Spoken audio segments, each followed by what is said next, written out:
iPhone'da professional video olishni xohlasangiz, oddiy kamera dasturidan foydalanmang. Faqat professionallar biladigan 3 ta kamera dasturi bor. Hozir men sizlarga u haqida aytib beraman. Blackmagic kamera smartfoningizni professional kameraga aylantirib beradi.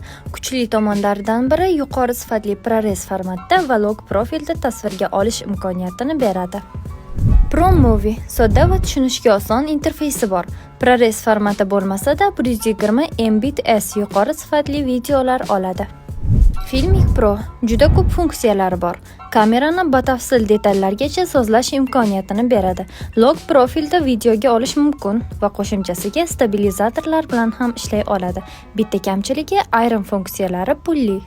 Bu dasturlarni o'rnatishning o'zi yetarli emas, albatta, ulardan foydalanishni ham bilish kerak. Izohlarda shu dasturlardan birining nomini yozib qoldirsangiz, biz sizlarga undan foydalanish haqidagi video kursini to'liq bepulga tashlab beramiz.